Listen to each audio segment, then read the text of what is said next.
დღეს ოფიციალურად დაიწყო ქუთაისის აეროპორტის სარეაბილიტაციო სამუშაოები. საბჭოთა პერიოდში აშენებული აეროპორტის კედლის დემონტაჟი პირველმა პრეზიდენტმა განახორციელა. აეროპორტის რეაბილიტაცია ჰოლანდიელი არქიტექტორის დიზაინის მიხედვით მოხდება. პირველ მგზავრებს კოპენჰაგენის აეროპორტი მომავალი წლის ბოლომდე მიიღებს. როგორ იქნება ქვეყნის კიდევ ერთი აეროპორტი, პროექტის დეტალები დროს რეპორტაჟში.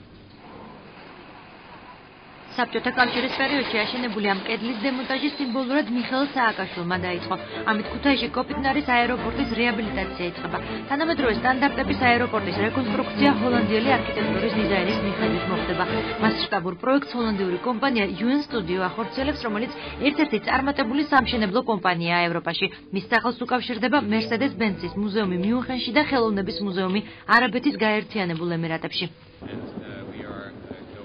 ჩვენ ავაგებთ თანამედროვე ტიპის სამეთვალყურეო კოშკსა და აეროპორტის შენობას. სამეთვალყურეო კოშკურა იქნება რკინაბეტონის, რომელიც შეიფუთება მინით. დამონტაჟდება თანამედროვე განათება, რომელიც პერიოდულად შეიცვლის ფერს. აეროპორტის შენობა იქნება თანამედროვე და ლამაზი. ქვეყნის პირველი პირის განცხადებით, ქუთაისის აეროპორტიდან, რომელიც წლების განმავლობაში რეგიონულისა და მეორე ხარისხოვანი სტატუსს ინარჩუნებდა, რეაბილიტაციის შემდეგ ფრენები მსოფლიოს სხვადასხვა ქვეყნის მიმართულებით განხორციელდება. თანამედროვე აეროპორტი ქუთაისის განვითარების მასშტაბური გეგმის ის ნაწილია, რომელიც განახლებულ ქალაქს დამატებით დატვირთვა შეძენს. დღეს ვიწყებთ ამ აეროპორტის მშენებლობას, რომელიც უნდა დამთავრდეს მომავალ წლის ზაფხულში და ქუთაისს უნდა ჰქონდეს თავისი ნამდვილი საერთაშორისო აეროპორტი.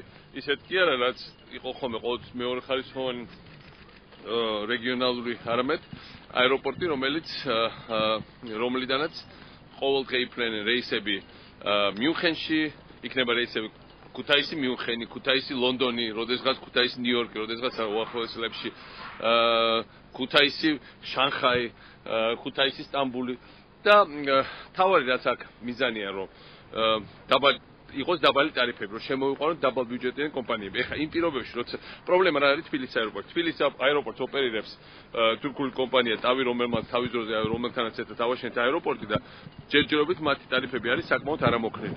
ამის გამო და კერძო კომპანია და ამის გამო მომსახურება რახან მაღალია თბილისის აეროპორტში, ბილეთის ფასიც ამის უფრო მაღალია, ვიდრე უნდა იყოს და შედარებით უჭერთ შემოსვა დაბალბიუჯეტიან კომპანიებს, თუმცა ეგეც დაიწყო, იმიტომ რომ როგორც კი დავიწყეთ ამ აეროპორტზე ლაპარაკი. და როცა ეს აეროპორტი გაიხსნება, იმის გამო რომ ასევე ავტობანი ჩამოდის თბილისიდან ქუთაისში, ძალიან ბევრი მგზავრი ასევე თბილისიდან, არა მხოლოდ თბილისიდან, არამედ თურქეთის მეზობე რეგიონიდან, სომხეთიდან, აზერბაიჯანიდან გადმოვა ქუთაისში. იმიტომ რომ ასევე ავტობანი იქნება თბილისი ბაქო და შესაბამისად თბილისი ქუთაისი. და ამიტომ მოუხდება ასევე თბილისის აეროპორტს ტარიფების დაწევა. იმიტომ რომ ხალხმა უნდა იფრინოს იაფად. ჩვენ მაღალი შემოსავლები ქვეყანაში არ აგვაქვს, მაგრამ ხალხმა უნდა ბევრი მოგზაუროს, იფრინონ, ბიზნესი აკეთონ, ისწავლონ, უბრალოდ ტურიზმის იაროს და ამისთვის ქუთაისი გახდება ძალიან დიდი სტიმულის მიცემი. არა მხოლოდ ქუთაისში, არამედ დანარჩენ საქართველოსთვის, იმიტომ რომ აქ უნდა შემოიყვანოს სწორედ ესეთი ბევრი იაფი ტარიფიანი კომპანია და ყველა სხვა აეროპორტს ასევე გაუწიოთ ისეთი კონკურენცია, რომ ვერავინ ვერ გაბედოს ბილეთების ხელოვნურად გაძვირება. რეაბილიტაციის ფარგლებში დამონტაჟდება თანამედროვე სტანდარტების შუქ ტექნიკა და აიგება სამეთვალყურეო კოშკურა. კონსტრუქციაზე ჰოლანდიური კომპანია მუშაობს. ამოქმედება თანამედროვე ევროპული სანავიგაციო სისტემები, რაც აეროპორტის უსაფრთხოებას უზრუნველყოფს. ეს აეროპორტი იქნება უმნიშვნელოვანესი ტრანსაზიური ევროპული ერეფანსი. როგორც იქნება ყოველდღიური ფრენები ნებისმიერი სახელმწიფო მომუშავეთა ფრენას, ასევე გამოყენებული იქნება ამ ერეფანში, როგორც არეზერვო აეროპორტი. ეს დიდი პრობლემა არის მსოფლიოში. უცხოურ კომპანიასთან ერთად მშენებლობაზე 4 ქართული კომპანია იმუშავებს. უკვე დაწყებულია 2 კილომეტრისა და 600 მეტრის სიგრძის ასაფრენი ბილიკის მოწყობა, რაზეც ქართული კომპანია Blexi მუშაობს. მხოლოდ ასაფრენი ზოლის სამუშაოებისთვის 8 მილიონი დოლარია გამოყოფილი. მშენებლობაზე ძირითადად ადგილობრივები არიან დასაქმებულები.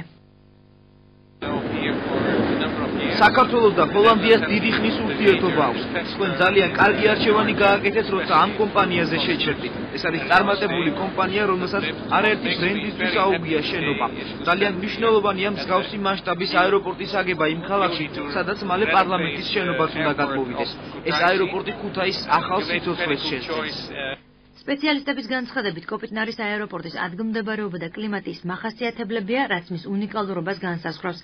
რეაბილიტირებული აეროპორტი ექსპლუატაციაში მომავალი წლის სექტემბრიდან შევა. ფრენების განხორციელების საშუალება დაბალბიუჯეტიან ავიაკომპანიებსაც მიეცემათ. ყოველდღიური რეისების გარდა სარეზერვო ფრენებით შესრულდება. პირველ მგზავრებს აეროპორტი მომავალი წლის დასრულებამდე მიიღებს.